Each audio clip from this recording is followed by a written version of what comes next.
wabarakatuh. Perkenalkan, nama saya Rona Nugrahi Pirly Suhendi, dan di sini saya ingin sedikit menjelaskan tentang sejarah perkembangan bahasa Indonesia, fungsi bahasa Indonesia, dan yang terakhir yaitu alasan kenapa bahasa Indonesia penting untuk dipelajari.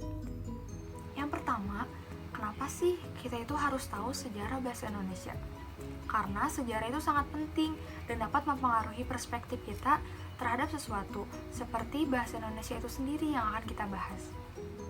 Jika kita tahu asal-usulnya, latar belakang, dan bagaimana bahasa Indonesia itu berkembang, kita akan bisa menduduki bahasa Indonesia itu secara proporsional.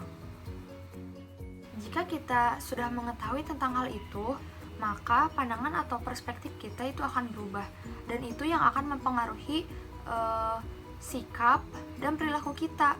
Maka dari itu, kita diharapkan memiliki rasa apresiasi dan sikap positif terhadap bahasa Indonesia, yang ditandai dengan sebuah ikrar yang disampaikan oleh para pemuda dari seluruh pelosok Nusantara dan berkumpul di Batavia dalam Kongres Pemuda pada tanggal 28 Oktober 1928, dan kongres ini kita sebut Sumpah Pemuda. Alasan kenapa para pemuda berikrar bahwa bahasa Indonesia adalah bahasa persatuan kita, karena para pemuda mengetahui pasti kalau bahasa itu mempunyai peran penting dalam mempersatukan bangsa. Bahasa Indonesia dinyatakan kedudukannya atau ditetapkan sebagai bahasa negara pada tanggal 18 Agustus 1945. Bahasa Indonesia berasal dari bahasa Melayu. Bahasa Indonesia tumbuh dan berkembang dari bahasa Melayu yang sejak zaman dahulu sudah dipergunakan sebagai bahasa perhubungan, bukan hanya di Kepulauan Nusantara, tetapi juga hampir di seluruh Asia Tenggara. Fungsi bahasa nasional yang pertama yaitu sebagai lambang kebangsaan-kebangsaan, yang kedua sebagai identitas nasional, yang ketiga sebagai alat perhubungan antar warga, antar budaya, dan antar daerah, yang terakhir sebagai alat pemersatu suku, budaya, dan bahasa di Nusantara.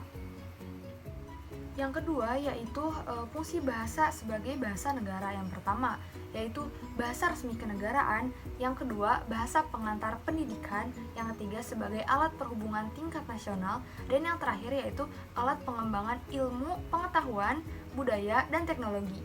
Terakhir yang akan kita bahas alasan kenapa sih kita itu harus mempelajari bahasa Indonesia.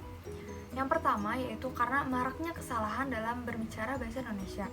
Kita harus mempelajari bahasa Indonesia agar kita dapat mengetahui cara yang baik dan benar berbicara bahasa Indonesia dengan ejaan bahasa Indonesia yang benar. Dan yang kedua yaitu pengaruh budaya dan bahasa asing. Kemajuan teknologi membuat budaya dan bahasa asing mudah masuk dan mempengaruhi generasi muda. Contohnya sekarang banyak sekali generasi muda di Indonesia yang menggunakan bahasa asing. Jika kita tidak mempunyai landasan yang kuat tentang bahasa kita sendiri, lama-kelamaan kita bisa terpengaruh atau bahkan melupakan bahasa kita sendiri.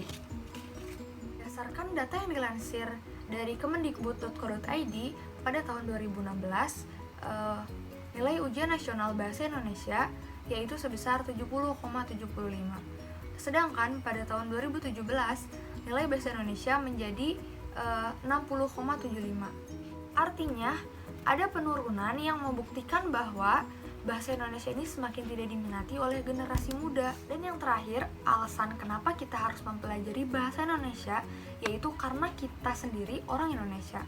Selayaknya sebagai bangsa Indonesia yang memiliki bahasa itu, kitalah yang harus menjaga dan melestarikan bahasa itu. Jangan sampai ada pihak asing yang lebih mengetahui atau menguasai bahasa kita daripada kita sendiri. Sekian dari saya, terima kasih atas perhatiannya. Assalamualaikum warahmatullahi wabarakatuh.